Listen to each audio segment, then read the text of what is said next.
Hello and welcome back to Ace Academy.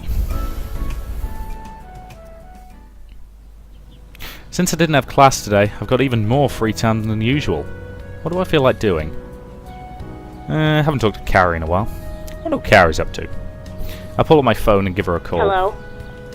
Hey Carrie. Hi. You busy? I'm just about to head to the daycare.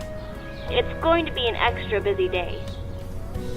Sho and I caught Carrie's uncle in the campus parking lot one day, right before we were going into town, and he freely shared that Carrie volunteers at his daycare. He invited us to stop by, but Carrie's death glare was enough to deter us. She might not act like it, but I think she's a little relieved she doesn't have to hide it from us anymore. Her uncle says Carrie's a big softie, and a favoured instructor among the kids. And I'll believe it when I see it. Extra busy? Yeah. We're understaffed since one person is on vacation and another person called in sick. Maybe I can help. Hello? If that's what you want, then I guess you can help. But don't forget it's still work. Yes, Mom. Don't call me ma'am. Now hurry up and get here. Before I have a chance to say one more of my sick rebuttals, she hangs up the phone. Damn. Oh well, better not be late or Carrie will be angry. I find my bike and drive to the daycare. When I arrive, Carrie's nowhere to be found. I follow a group of adults up into the building. They're either parents or staff, but either way they'll get me where I need to be. Considering there are no kids tagging along, I think it's safe to say that they're staff. We pass through one of the children's playrooms and continue to an office in the back, and Carrie's there with another guy discussing something I can't hear. She nods in greeting when I enter. Once everyone gets situated, the guy clears his throat. Hello everyone. I know we haven't had one of these staff meetings in a while, but it's going to be a bit busy today since Daiichi is on vacation and Hibiki called in sick. Luckily, Kaori's friend has offered to help out, so we'll only be short one man instead of two. Everyone stares at me as he smiles in my direction. Hi, I'm Richard. Happy to help. Glad to meet you. I'm Eito Iwasa. Since we'll have to do a little shuffling with coverage, here are everyone's roles for today. Ito checks his clipboard and goes down a list of names, and Carrie watches silently as Ito takes charge. Once he's finished, he looks at me. Since you're from ACE, we'll have you tutoring the older kids. I nod. Kaori and I will attend to the toddlers and younger kids. I'm surprisingly pumped for this assignment. Tutoring kids should be a piece of cake considering how much I've helped Nikki in the past. Oh, I'm such a good Oni-chan. With everyone's roles assigned, the group slowly disperses, and one of the staff members offers to take me to the tutoring room. I thank them and follow her into a room filled with children between the 4th and the 6th grade. Seeing a new face, the kids keep interrupting me to ask questions about myself. They were especially curious because I didn't look very Japanese. They asked where I was from, what it was like back home, what it was like to be a pilot. I tried hard to keep their focus on homework, but it was a lot tougher than I expected. Finally, I just gave up and answered their questions. And once their questions were out of the way, they were able to focus on their homework. And although they tried hard, most of the children had difficulty grasping the material. I could tell they were frustrated, so I tried to think of different ways of explaining the same things, which did help immensely. And after a while, it looked like everyone was on track. I'll go see how Carrie's doing. It doesn't take long for me to find the younger kids. All they had to do was follow the sounds of shrieks and laughter. I gently push open the door and see Carrie surrounded by children. Both her arms are full of kids, one hangs off her back, the rest off her legs. And although Carrie weakly protests, the huge smile on her face gives away her true feelings. I've never seen her this happy before. A chorus of Miss Carrie circles her as the children compete for her attention. Suddenly the child on Carrie's back slips, and with a sharp yelp she grabs a strap of Carrie's clothing. Careful! The strap falls off her shoulder as she bends down so the child can land softly on a table. I got it. Ido gently places the strap back on Carrie's shoulder. I wait in secret glee for the impending doom that Aito has inflicted upon himself by touching her. But to my surprise, Carrie doesn't react at all. As Ieto tries to take one of the kids out of Carrie's hands, the child looks at Ieto for a second, then buries her face in Carrie's shoulder. Carrie laughs. I don't think she wants to leave anytime soon. Ito laughs too. I can't really blame her. Oh, la. Do I sense young love in the air? I can't help but grin. Since you've got your hands full, why don't I take care of their snacks and set up for the next activity? That'd be great, thanks. No problem. They smile at each other. Wow. Smile from Carrie, it must be serious. I tiptoe back out of the room and return to my older kids. Looks like Carrie's doing more than okay. Another hour passes by in a blur, and before long the parents trickle in to collect their children. The kids whine that they want to stay longer with Miss Carrie, but their parents urge them home. And after all the kids are gone, the staff wave goodbye to each other and pack up to go home too. Before I go, I want to catch up with Carrie. I find her with Ito cleaning up the toddler's room. Ito makes a comment which has Carrie laughing. Carrie? Laughing at someone else's jokes? Never thought I'd see the day. I chuckled to myself. Better not to ruin the moment. I can catch up with her tomorrow. But before I can slip away again, Carrie notices me and heads over. Hey. I stop my giggling and clear my throat. She raises an eyebrow. What's up with you? I can't believe she doesn't know. I spin around and spot Uncle Miguel chuckling behind me. I know, right? It's cute how oblivious she is. Miguel nods, but Carrie huffs. What is wrong with you two? Hey, Kaori, I'm heading off. I'll see you later. Carrie's demeanor softens when she waves at Ito. Oh, yeah, sure. Good work today. You too. Miguel chuckles again and pitches his voice high. Good work today. You too. Carrie freezes as her face turns beet red. It's nothing like that. Sure. We believe you. Stop! She scowls at us and then stomps back into the toddler's room and throws their toys into their bins. Young love. So precious. Miguel grins. I'm glad I came out today. I got to see another side of Carrie. One that I won't soon let her forget. After I gather my things, I drive home.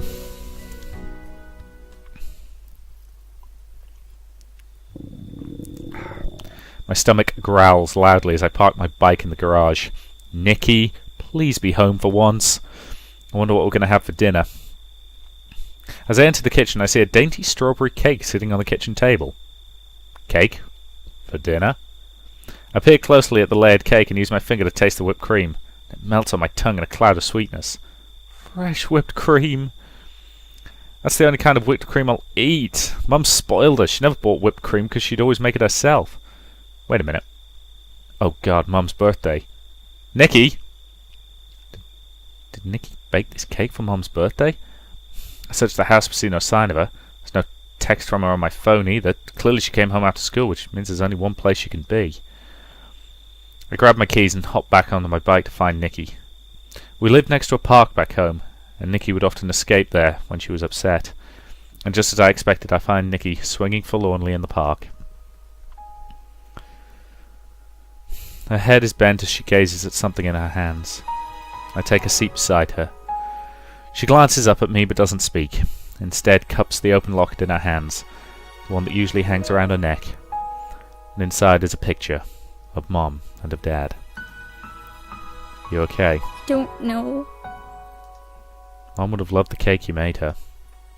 Nikki snaps the locket shut and holds it to her chest. I had to do something, you know? Today is Mom's birthday and I couldn't not celebrate it. I know. So I thought I'd make her a cake like we used to, but then Her voice trembles and she takes a minute to compose herself. that cake, it was like it was taunting me. A reminder that Mom will never get a chance to eat it. It's not fair.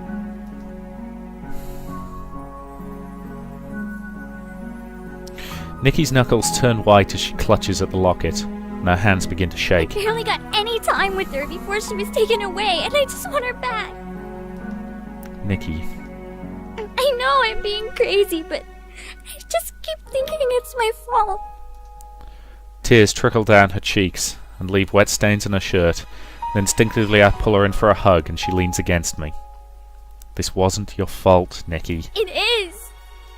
You had no control over it. She pulls away and falls silent, and when she finally speaks, her voice is thick. I missed the bus that day.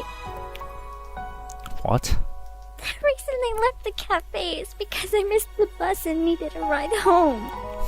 I keep thinking, what if I had just gotten on that bus as soon as class ended?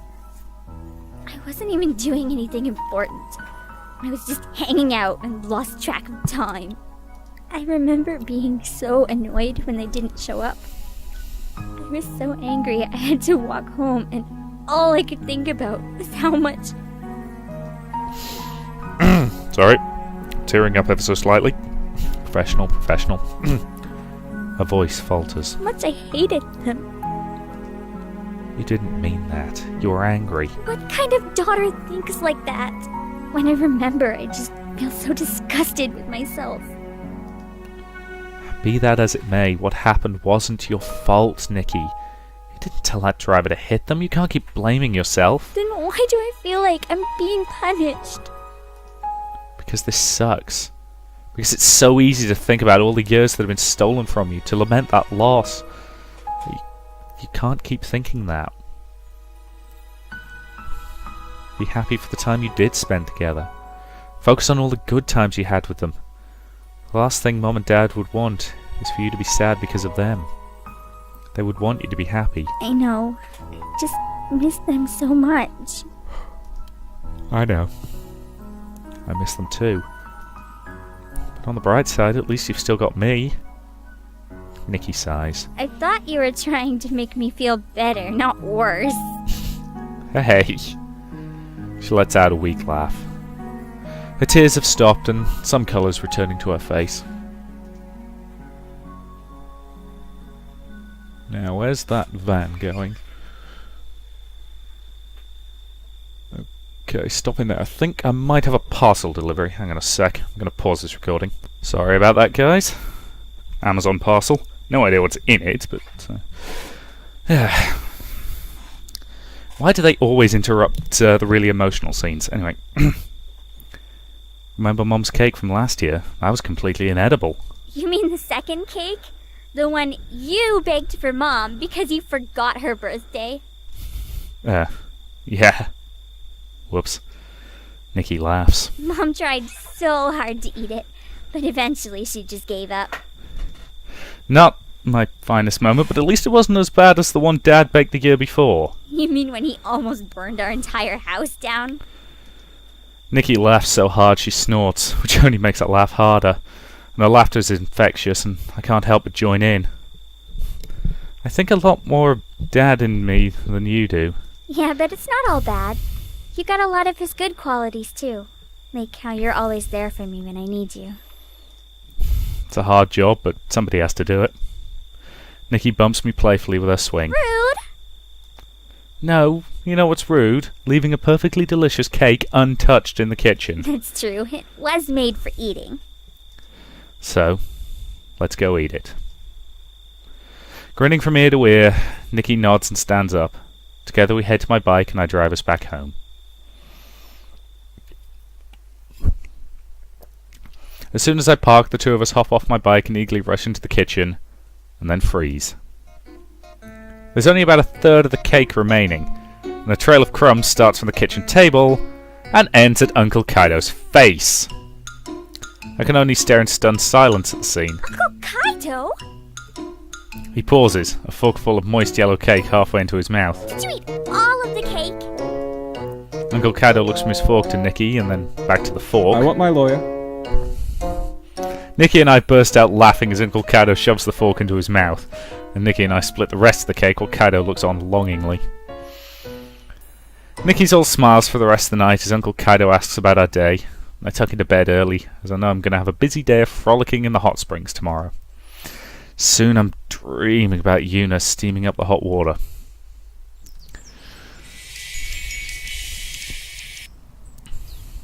I wake up at the first sound of my alarm and jump out of bed. I need to meet my friends at the train station so we can head to the hot springs together.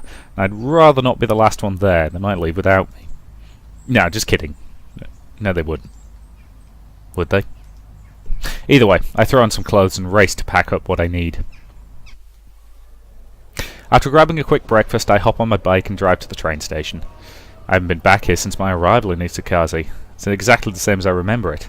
People bustle back and forth, and the whole station's blanketed with a buzz of conversation. And for some reason, the familiarity is comforting. I purchase my ticket and find Kaori, Mayu, Valerie, and Yuna are already waiting on the platform. Hey! Una and Valerie wave as I approach, while Mayu smiles and Kaori nods in greeting. You made it. So did you. I glance around us. Where's Sho? Running late, like usual. He'll be here. Hope so. He has all our tickets. Kaori gives me a look. I mean, of course he'll be here. She crosses her arms, but otherwise falls silent. Even Una looks worried as she checks the time. We've still got a few minutes before the train comes. As the seconds tick by, even I'm beginning to lose hope. And thankfully Sho appears. Hey guys, ready to get our heat on? We stare at Sho. That came out wrong. Yeah. He looks around, a wide grin on his face. Awesome, the gang's all here! The laborious roar of engines is heard before the train is sighted, and Sho points to it. Just in time too, because here's the train. You were cutting it really close, Sho. I'm right on time. Everyone quiets down as we get ready to board. We settle into our seats and enjoy the ride. When we arrive, we step off the train and stretch our legs. There's a beautiful hotel in the distance, and the hot springs are tucked in the mountains behind it. Alright, here we are safe and sound. Let's go check in first. Sho leads the way to the hotel, and we trail behind, enjoying the scenery. I breathe in deeply, and the crisp mountain air fills my lungs. Oh, just being here already helps me feel rejuvenated. We enter the hotel, and the front desk agent gives us the keys to our rooms. Valerie and Una are bunking together, while Kaori and Maya share a room. Obviously that leaves Sho and I to share the last. The girls disappear into their rooms, but not before agreeing to meet right outside the hotel in 10 minutes. Sho and I enter our room, and he immediately flops onto the bed closest to the window. I claim this bed.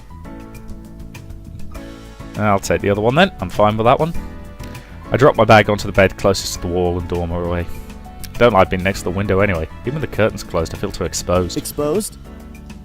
Like if I were to open the curtains, a face would be staring in. Sho looks warily at the window. Don't say things like that. Do you want me to have nightmares? Sorry. How long are they planning to be there? I thought this was a day trip. Once we've had a chance to rest and put down our things, we head out into the lobby and wait outside, and the girls trickle in a few minutes later. So, should we go for a soak now? We want to save that for tonight. Trust me, it's way more relaxing at the end of the day. So what do we do instead? Hmm. Sho pulls out the tickets and studies the text on there. What about... Mayu's voice trails off. What about what? What if we toured the gardens? She points to a side clearing of blossoms and trees. They look really pretty. We get a discounted price for the tours too, since we already have tickets to the hot springs. Valerie, alright. Sorry. Valerie jumps excitedly. Let's do it then. She races towards the gardens. Wait! Don't just run off like that! Kaori takes off after her as the rest of us scramble to catch up. Luckily, we arrive right before the next scheduled tour, and we're able to secure a spot with the group. The tour guide leads us on a gravel path and speaks non-stop about the history of the garden and each and every plant that we see. I listen intently as he talks about the original lord who commissioned the garden as a way to show off his status and wealth. I remember learning about the same guy in our foreign international bridging class, so it's extra cool to be standing in his garden. The guide's lecture on each plant we pass is far less engaging though, and my attention wanes. I survey the flowers and trees around me. Bright petals of colour sway gently in the breeze, and a few of them float towards our feet. I wonder how they keep this place so green at this time of year. I glance around the group. Everyone seems to be focused on the greenery around us, and look out past the field of flowers and admire how far and wide the garden is. This is pretty impressive. A flash of striped fur peeks out amid the colourful petals. What was that? A few paces later I catch another glimpse of a grey striped tail before it disappears back amongst the flowers. Is that a lemur? There are no lemurs in Japan, stupid.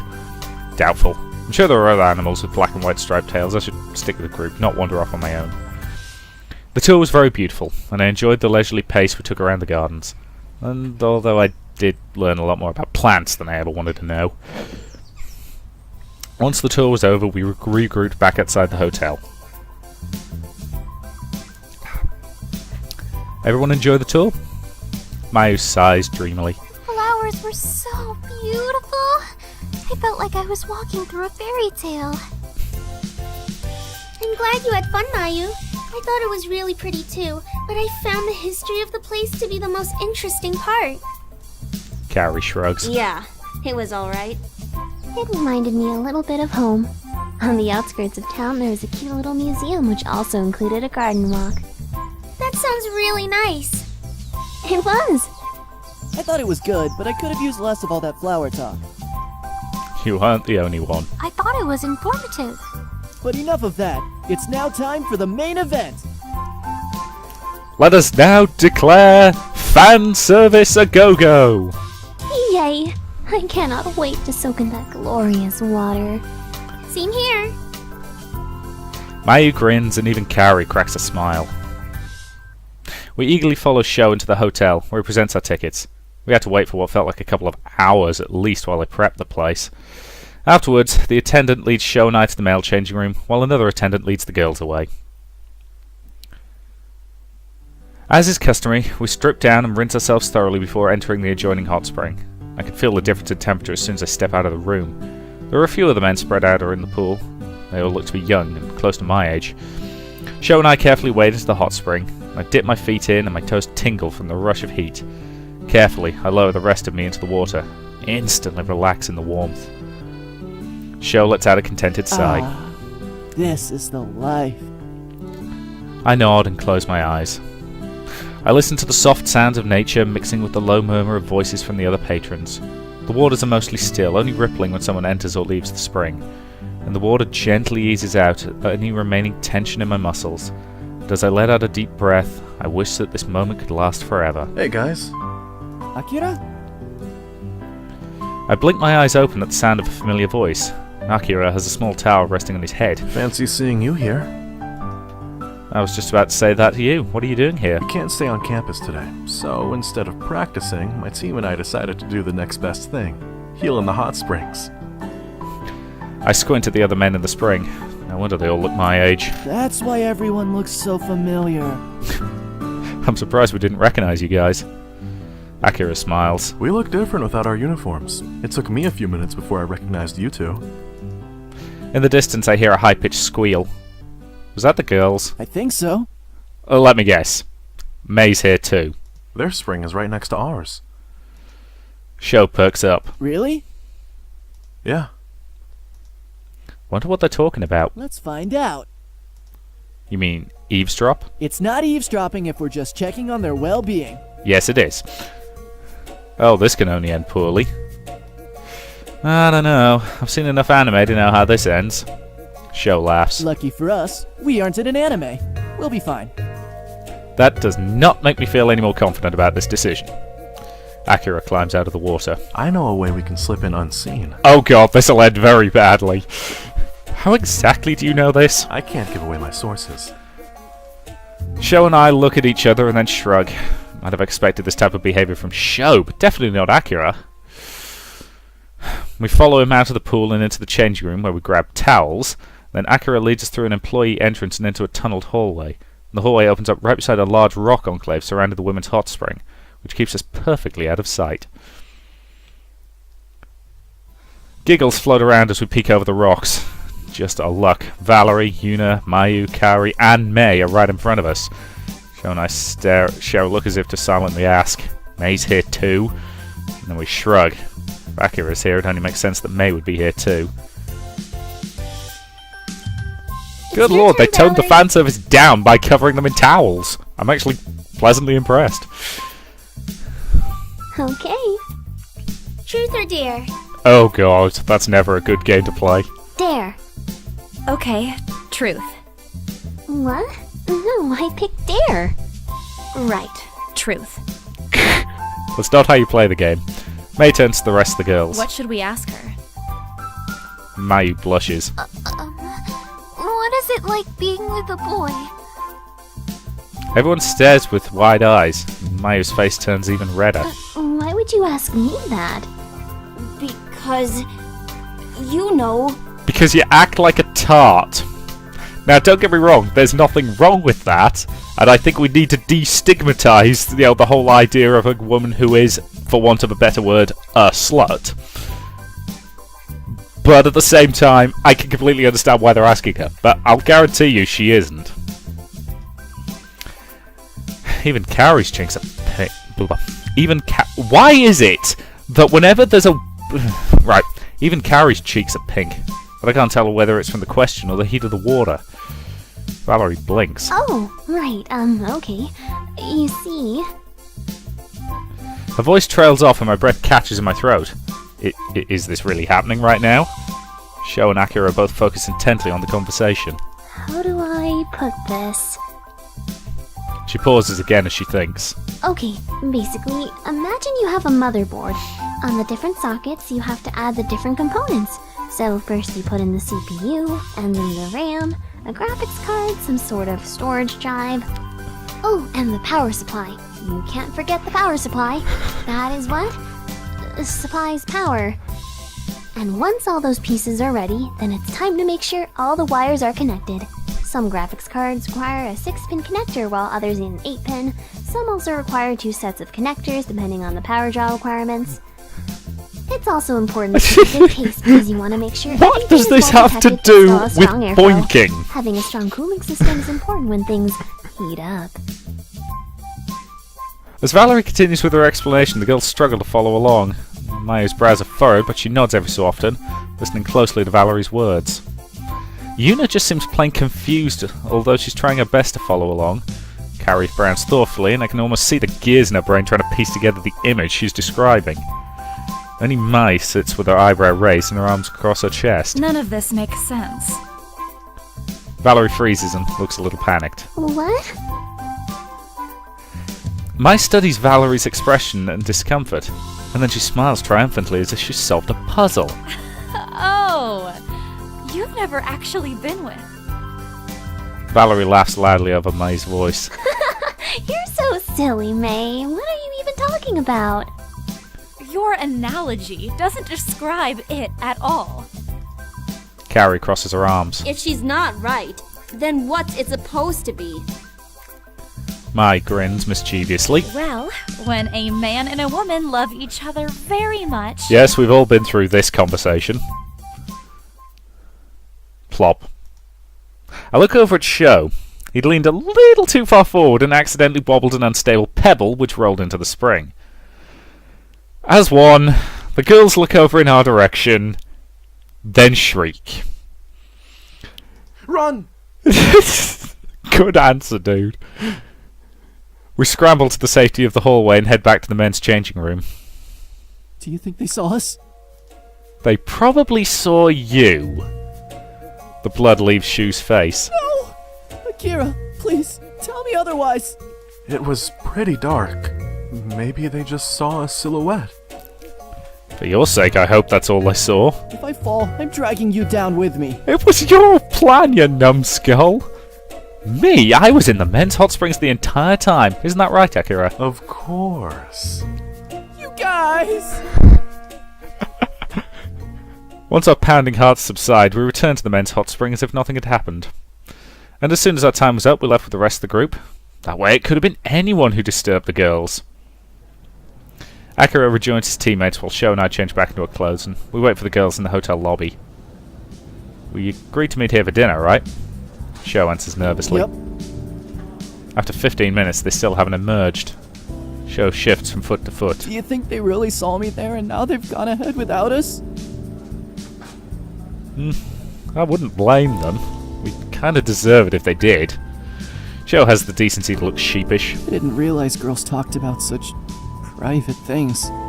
Well, guys do it, why wouldn't girls? Neither did I. What if this is all part of their plan for revenge?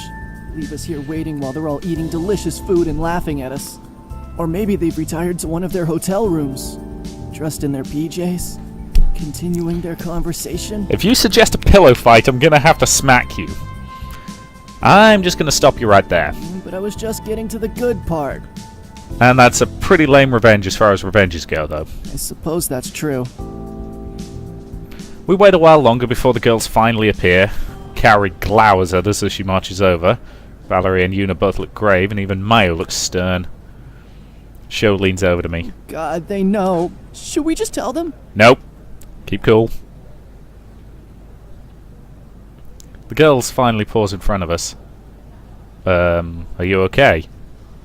Carrie glares at the two of us and crosses her arms. Of course not. We are surrounded by perverts.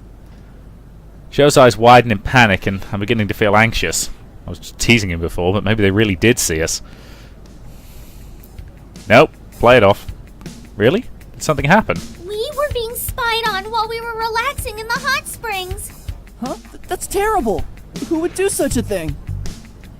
Joe's voice is slightly higher pitched than normal, and I glance at him and try to motion for him to calm down or he'll blow our cover otherwise. I don't know, but I intend to find out. Carrie scans the lobby. Looking for perverts, I assume. Joe relaxes. Maybe you should just let it go. What? Oh boy. How can you suggest that? And let them get away with a free show? That's not right. Shu and I instinctively take a step back from their indignation. Did you see who was watching you? No. Then how are you going to find them? The girls fall silent. We'll just know. Good, we're in the clear. Right, I think that's an excellent point to end this part, so thank you very much for watching, and I'll see you in the next.